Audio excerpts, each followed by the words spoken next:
पहा नवीन एपिसोड्स एकदम add free. नेमका निघायला उशीर झाला, उद्यापासून लवकर निघायला हवं.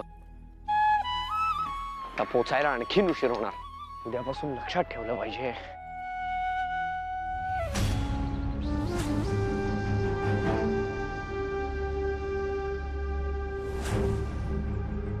थांब रे पोरा, तुला जाता येणार नाही. जाता येणार नाही का?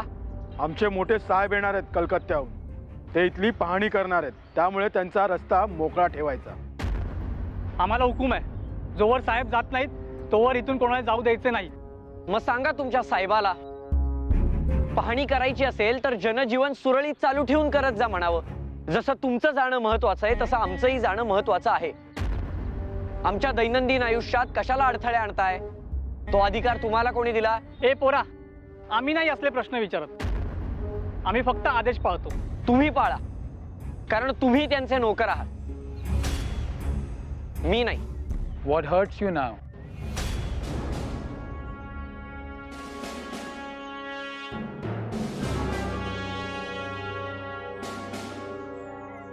Is something bothering you? आधी लाथ मारायची आणि मग दिलगिरी दाखवायची. फार जुनी खोड आहे तुमची. Keep quiet or else you will be imprisoned. हे बघा, मला डेक्कन कॉलेजला जायचंय आणि तुमच्या ह्या कारभारामुळे मला उशीर होतोय. तुमचं ब्रिटिश सरकार आणि तुमचे नियम आम्हाला जाचक का ठरतायत ते मला माहित नाही.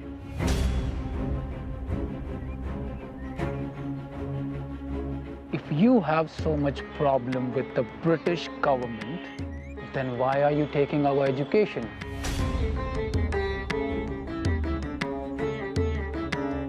Follow my command and stay back, you slave.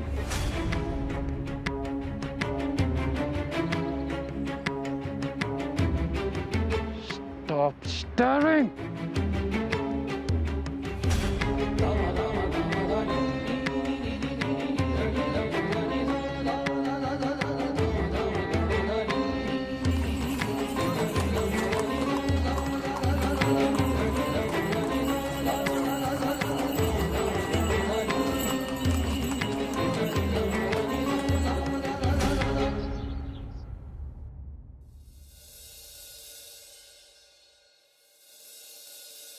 नियमित टिप्पण्या काढणे. सर, मी आत येऊ? नाही. वेळेची जो किंमत ठेवू शकत नाही, माझ्या दृष्टीने तो विद्यार्थी नाहीच. वर्ग सोडून किती वेळ झाला आणि आत्ता उगवतोयस? चालायला लाग. सर, मी वाटेत येताना काय झालं मी तुम्हाला सांगतोय. अरे मी काय म्हणालो तुझ्या ध्यानात नाही आलं का? चालता हो.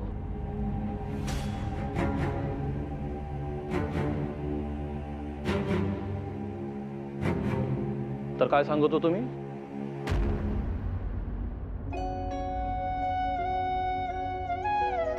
प्रेयसीवरचं प्रेम असेल ते प्रेम कधीच कमी होता कामा नये. आज, उद्या, अगदी शेवटच्या श्वासापर्यंत ते प्रेम तसंच टिकून राहावं.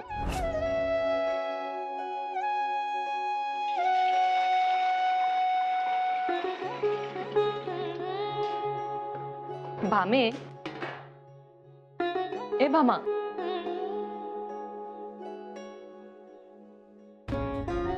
ओ भामाबाई, अहो कुठे लागली आहे तंद्री? काही नाही सासूबाई, तुम्हाला माहितीये आपल्याकडे फार छान छान काव्य लिहिली आहेत. काय? मेघदूत. काय? मेघदूत? तुम्हाला मेघदूत माहित नाही? त्यात फार रसभरीत वर्णन केलंय. हो का?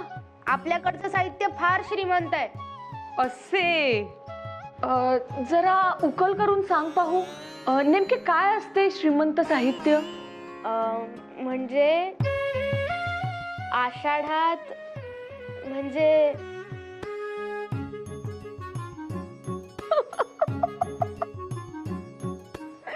दिसते हो, दिसते. बाळची वाणी आता तुझ्याही मुखी येऊ लागली. वा, तसं नाही. म्हणजे काल ना यांनी मला एक प्रेमावरची कविता ऐकवली. हो का? मला किती अभिमान वाटला त्यांचा. किती ते ज्ञान म्हणायचे. त्या तुलनेत मी तर म्हणजे अगदीच सामान्य. ए वेडाबाई, असं काही नसतं. हा, मला सांग, जर का अमावस्याच नसेल तर पौर्णिमेला काही महत्व असते का? हे तसंच आहे. आता बाळचा नवीन संसार तू किती छान जबाबदारीनं पेलवतीयस. यात बाळ देखील तुझा हात धरू शकणार नाही. मग हय्या खरंच. मला तर आधी वाटायचे भलतेच शिस्तीचे असतील, पण काल मी यांचे वेगळेच रूप पाहिले. बाळ केवळ शिस्तीचाच नाही तर प्रचंड मानी देखील आहे. स्वतःची चूक असेल ना तर तो ते स्वतःहून मान्य करेल आणि हसत मुखाने त्याची शिक्षा देखील भोगेल. पण त्याची चूक नसेल तर तो शिक्षा भोगणार नाही म्हणजे नाही. एकदा त्याच्या वर्गात काय झालं होतं ते सांगते. त्या दिवशी वर्गात मधल्या सुट्टीत बाळ वाचन करीत बसला होता आणि वर्गातील इतर मुले शेंगा खात होती. त्यांनी शेंगाची टरफलं इतस्तत टाकून दिली. बघता बघता वर्ग त्या टरफलांनीच भरून गेला. झालं, सुट्टी संपली आणि गुरुजी आले वर्गात. समोर बघतात तर काय, हा सगळा कचरा. काय चाललंय हे?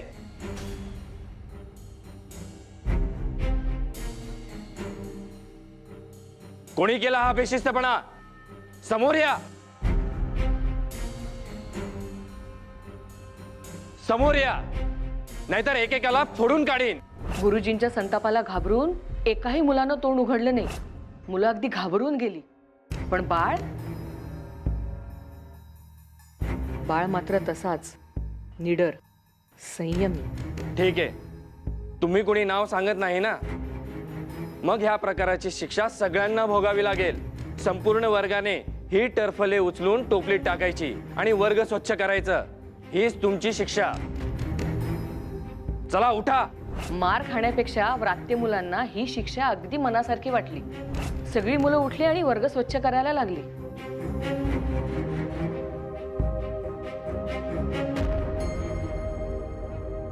पण बाळ मात्र जागचा हल्ला नाही. तो तसाच मानी.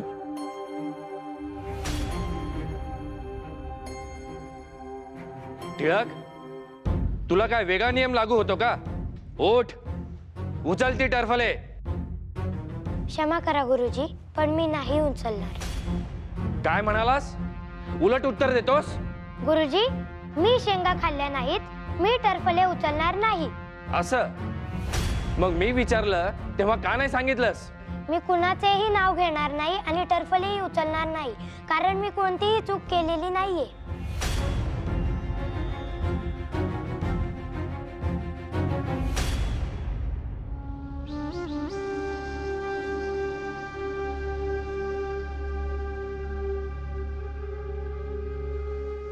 त्या गोऱ्याने माझी वाट अडवली, यात माझी काय चूक? माझी काहीही चूक नाही. माझी बाजू न्याय्य आहे, तर मी शिक्षा का भोगू?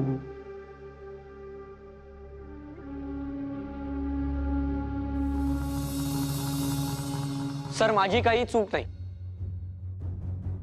माझी बाजू न्याय्य आहे, तर मी शिक्षा का भोगावी? अरे, तुला एकदा सांगून तुझ्या डोक्यात प्रकाश पडला नाही का?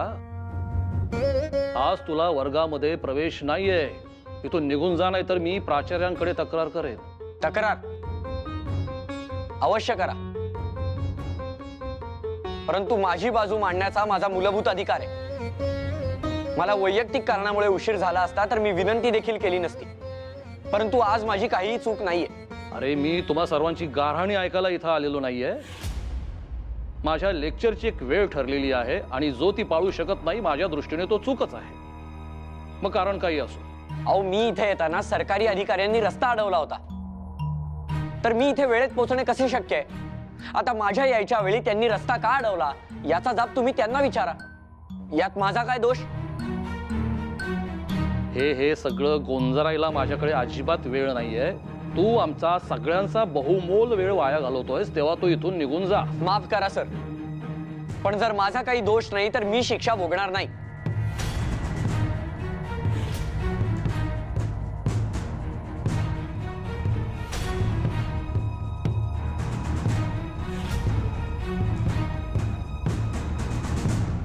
ऐकलं का? या महिन्यात काही विशेष खर्च नाही ना, तसं नियोजन करायला? विशेष नाही हो. हा, पण यशवंतानं हट्ट धरलाय. काय? त्याला म्हणे रेशमी सोवळं हवंय. छे छे, मुंज करू तेव्हा बघू त्याची. एवढे भरमसाठ कपडे हवेतच कशाला म्हणतो मी? हा, एक एक गोष्ट पुरवून वापरायला हवी. शिका म्हणावं जरा बाळकडनं. सासूबाई, हा, हे बघा. काय ग? अगं, हा बाळचा अंगरखा ना? इतका विरला. मागेच मी आलो 2 टाके घातले होते. मी मागे देखील असाच एक सदरा फाटलेला बघितलेला. काय झालं बघू? ही दुर्दशा आली बाळवर फाटके कपडे घालण्याची? बरं असो, आता त्याचं लक्ष नाही म्हटल्यानंतर आपण तर ध्यान द्यायला हवं की नको?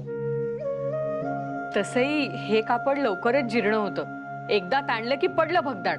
आणि बाळ आहे असं अजिबात आवडत नाही. मी काय म्हणते, आपण असं करूया का, यंदा बाळा 2 अंगरेखे घेऊया. कसं? खरं तर टाके मारून आणखी वापरता येईल. मामनजी म्हणतात तसं, पुरवून जपून. पण आता हे बाहेर जातात ना शिकायला, मोठ्या लोकांना भेटतात, त्यांच्याशी बोलतात. चांगलं नाही दिसणार ते. अगदी खरंय. अहो, चोळखणआळीमध्ये काही कापडाची दुकानं आहेत. ते आपल्या वैशंपायन वहिनी नाहीत का, त्या सांगत होत्या मला की विलायतेहून खूप मौसूद कापड आलाय म्हणे. खूप मागणी आहे त्याला. मी काय म्हणते, आपण बाळसाठी घेऊयात का? त्याला फार आवडेल. नाही, असं करू, आपण आपल्या 3ही मुलांसाठी कापड मागवून घेऊ. नाही, कारण एकाच घेतले की दुसऱ्या दोघांची नाकं फुगणार. त्यापेक्षा सर्वांनाच आनंद होऊ दे. काय? खरंय.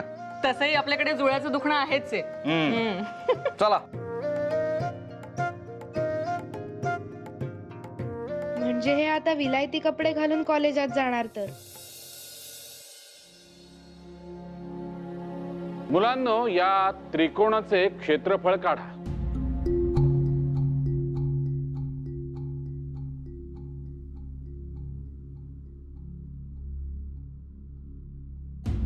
कर्वे,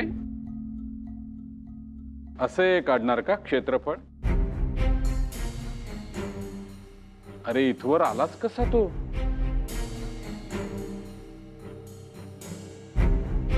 सोडून झाल्यावर दाखवतो.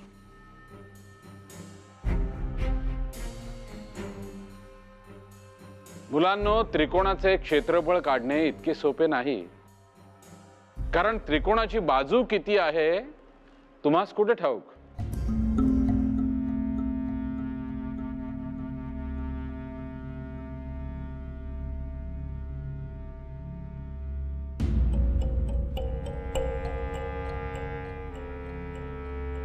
आता क्षेत्रफळ काढा.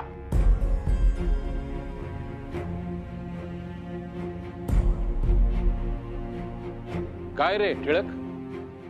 हा सर. त्रिकोणाचे क्षेत्रफळ कसे काढतात ठाऊक नाही की काय? सर, माझे गणित सोडवून झाले. सोपे तर होते.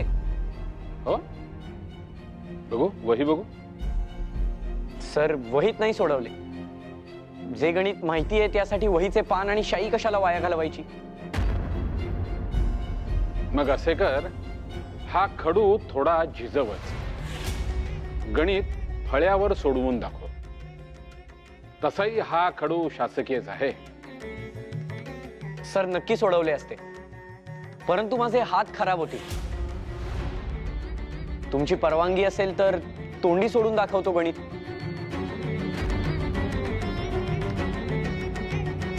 असे म्हणतोस? तुझे हात खराब होऊच देत, पण जरा कठीण गणितासाठी. थांब.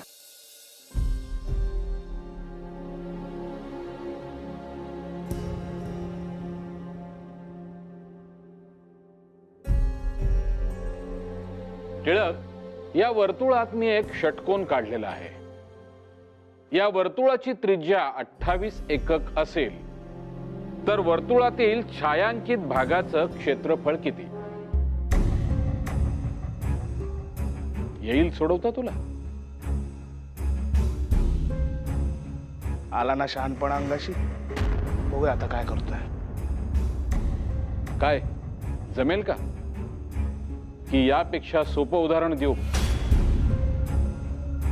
बहुधा तुझ्या आवाक्या बाहेरचं आहे हे. थांबा सर. चिंतामणी, आपल्या वर्गात या विषयात सर्वाधिक गुण तुलाच आहेत ना? मग तुला जमतंय का गणित सोडवायला? सर ते पुढच्या वर्षाच्या अभ्यासक्रमात आहे. मला नाही माहिती कसं करायचं. सर, तुम्ही घड्याळ लावा. पुढील 1 मिनिटात मी हे उदाहरण या फळ्यावर सोडवून दाखवेन.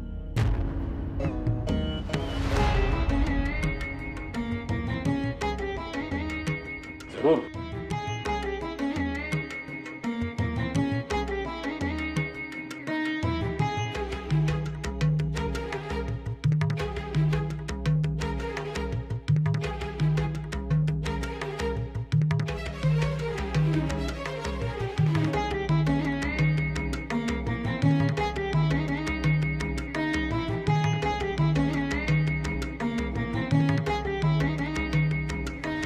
सर, 1 मिनिट संपायला अजून 10 सेकंद उरली असतील, बरोबर?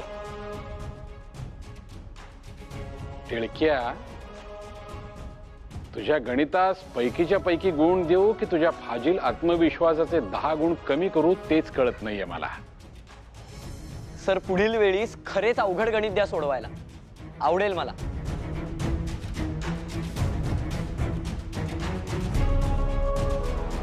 हे घे. माझ्याकडून तुला बक्षीस. बघूया अशी किती बक्षिसे मिळवतोस ते. कर्वे, काहीतरी शिका.